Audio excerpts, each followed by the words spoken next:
You know, when you're trying to promote yourself online and you're trying to do your little bit of marketing when you're self-employed or maybe you're working for someone else, one of the problems that you sometimes have is that you create content ahead of time, and if you're going to post it in a place like Twitter or LinkedIn, you pre-post it, and you have everything set up so that it goes out, and that way you're ahead of time so that if you need to skip a day or two here or there to do other stuff, you can, sometimes a week or 2 weeks, because you're covered, you've got new content going out there.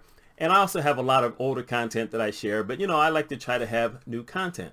So I had a video that went out on Sunday talking about the Bang cookies.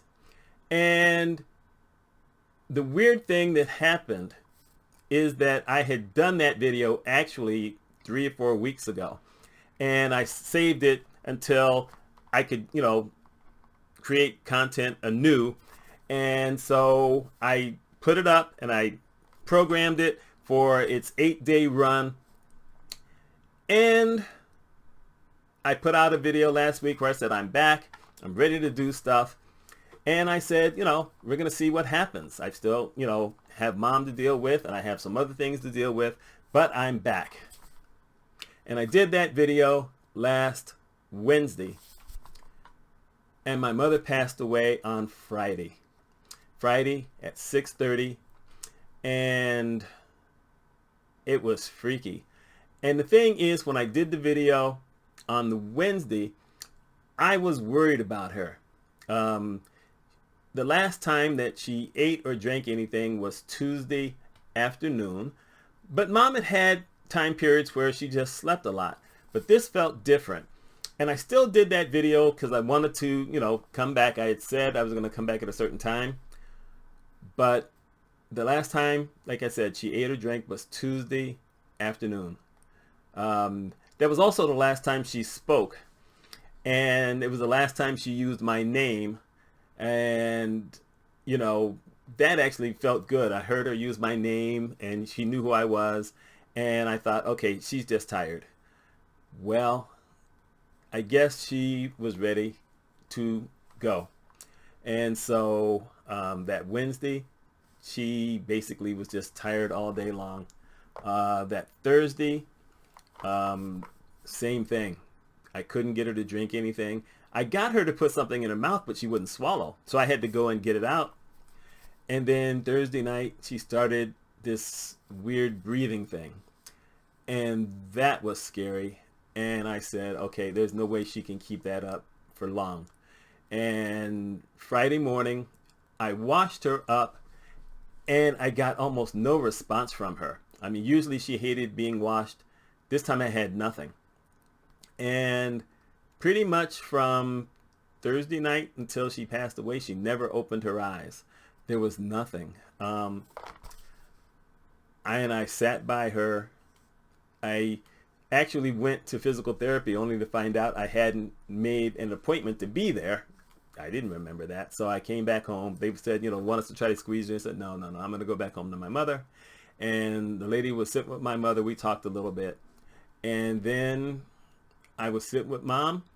I had put on movies all day long that I know that she used to like, waiting to see if maybe she would open up her eyes or maybe say something, because that sometimes happens when someone is close to passing away, where they have this moment of clarity. Well, mom didn't have that.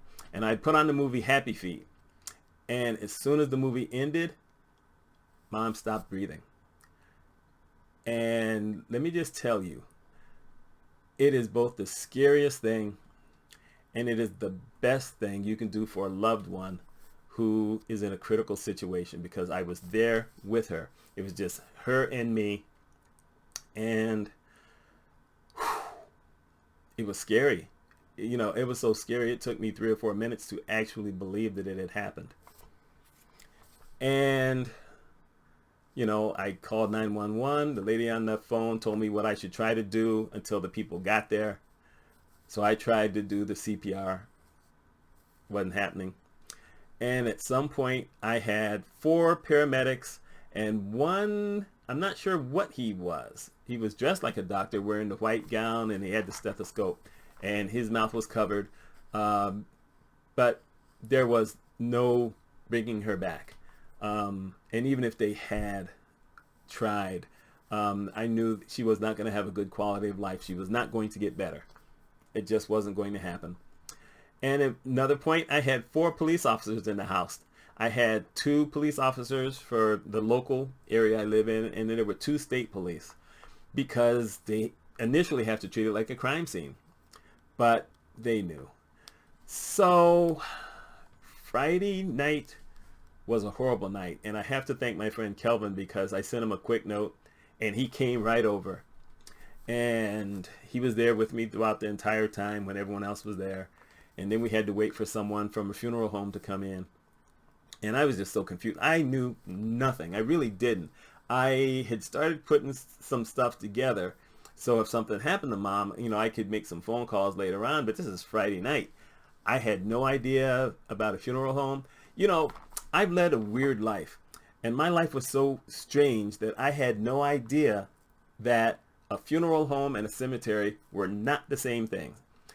And it's weird because I've been, my dad passed away and my grandmother passed away, but both of those times someone else drove, and, I was more into, grief than thinking anything else. So it just never really occurred to me, because I kept trying to call the cemetery thinking that was the funeral home, and no one was answering the phone. So I had to call someone local, and I guess that's just how it's supposed to work. So it took them a while to come get Mom.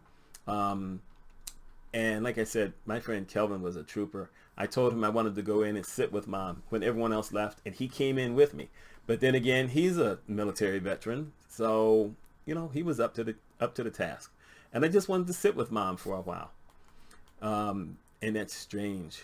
That's just strange. Mom's laying on the floor because they told me to put her on the floor, and there she is. And I wasn't scared to look at her, but it was surreal. And, you have those bouts where you cry and you do some other stuff, and it's hard to focus on anything. And like I said, the people from the funeral home eventually came, and they took Mom.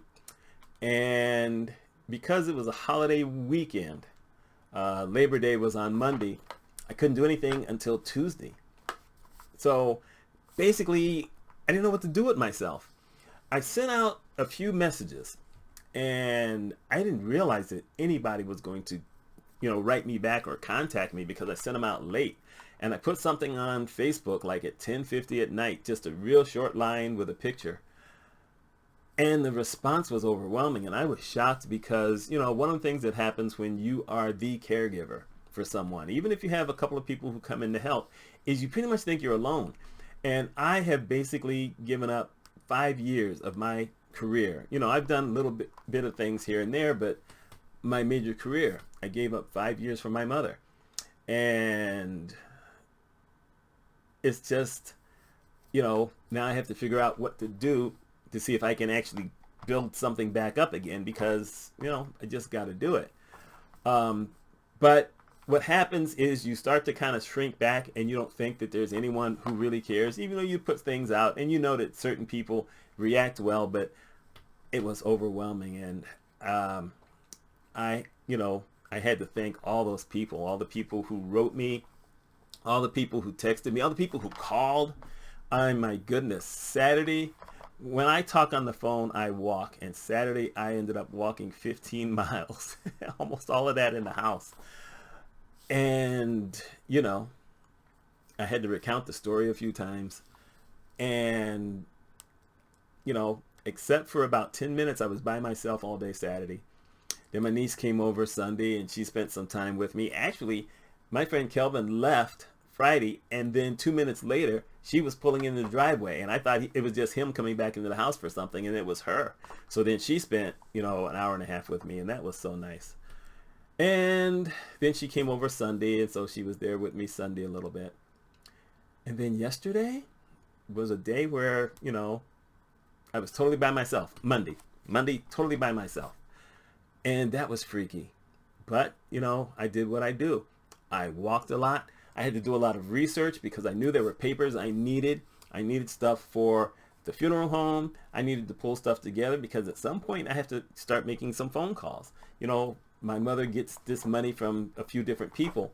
Supposedly Social Security is going to know once I file the will, and so I don't have to contact them. But everybody else I need to contact and say, okay, y'all need to stop the payments. And some payments actually get taken back or they prorate it. I didn't know that, but you know, that's part of it. So, you know, it was interesting again because there's a few people I talked to, only children of all things, who said, I don't know that I could have done it. And I said, well, you know, it depends on what you think is important to you. I didn't think I could have done this 5 years ago. There's no way. But over time, I got used to doing things for mom. I learned how to wash her, every part of her. I learned how to dress her. I learned how to clean up stuff that was kind of messy. I learned how to give her food to feed herself. I learned how to feed her. I learned how to fully clean her when she came home from the nursing home. And, you know, that wasn't easy. You know, I had shoulder surgery back in March. I was still kind of recovering, but I had to move my mother around a lot. So I couldn't just sit there doing nothing. And then today, because I'm doing this Tuesday, I'm going to release this on a Wednesday rather than a Thursday. And I went to the funeral home having no idea what really was going to happen. So the guy I talked to, whose name I can't remember, but he was just the nicest guy. I think they learned that. They're just all nice guys. And even a couple of minutes we talked Harry Potter. Two men in their 60s talking about Harry Potter. There you go. And I had to pick out a casket. And, you know, what you find out is that when someone passes away and you have to do a lot of setup, it is expensive in America. I thought everything might come to around $6,000. I picked out the casket for my mother. It came to a little over $2,000. There were less expensive, but there were way more expensive. But, you know, it's just mom and me. I know there's going to be a few other people who are going to show up. I told everyone, you don't have to come. But they want to come. So I thought that was nice. So like I said, I thought it was going to be about $6,000. Right now, it's at $7,400. Wow. Some of it might be covered by the military because Dad was in the service 26 years. They took care of his. They're not going to take care of all of Mom's, but they're going to take care of part of it. I don't know which part. I spent a lot of hours yesterday trying to find certain paperwork that I didn't know I was supposed to have. Couldn't find it. So I'm talking to the guy today and he says, I know the number. I haven't had to do a lot of this, but I know the number. I will call the people. Give me your dad's Social Security number.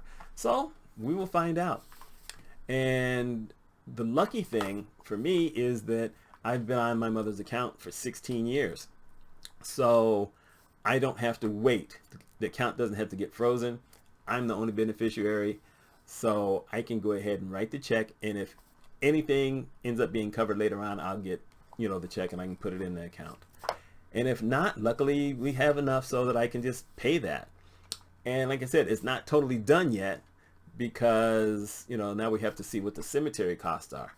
And my mother's cousin said, you know, you should have a pastor or a preacher. I really don't know what she called it, Reverend. I don't know what she said. But she said, you know, your mother was Baptist. And yes, she didn't go to church since 2009 after my grandmother passed away.